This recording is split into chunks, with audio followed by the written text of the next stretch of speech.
and I've been sitting here this morning trying to think the most disappointing moments of the last, say, quarter century for Chicago. It's the fourth quarter of Super Bowl 41, the eighth inning of the sixth game of the 03 NLCS, and the second day of the 2021 free agency for the Chicago Bears when they got not Russell Wilson, but Andy Dalton. We have all day and we have all season to project the football.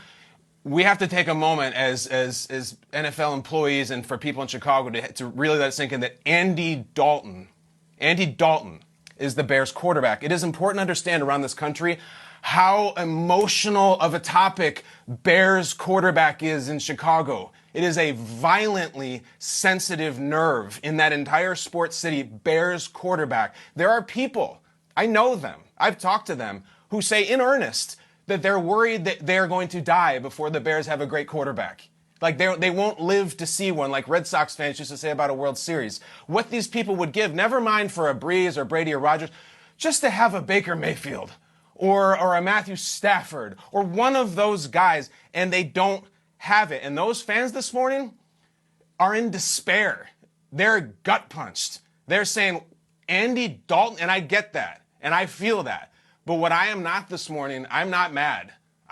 If I am mad at anybody, and if Bears fans should be mad at anybody, it should be themselves. It should be me for believing in the fairy tale of Russell Wilson. And that's what it was. I'm as guilty as anybody. I stood here on the air for days, weeks, saying, gotta be Russell Wilson, gotta get Russell.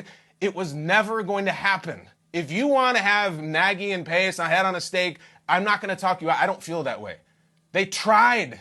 They went for it. They loaded everything they possibly could and said, we'll do anything to get Russell Wilson. Seattle said, nope, bink, we don't want to trade him.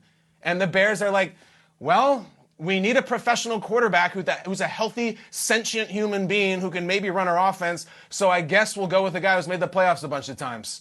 This is way bigger than right now. This goes back to Trubisky. This goes back to Nick Foles. They are still paying for those sins. So while I join you in the bitter disappointment of this morning, I am not mad because they made this bet already, and I just hope all of us are still around when the Bears finally get a great quarterback because it wasn't this morning.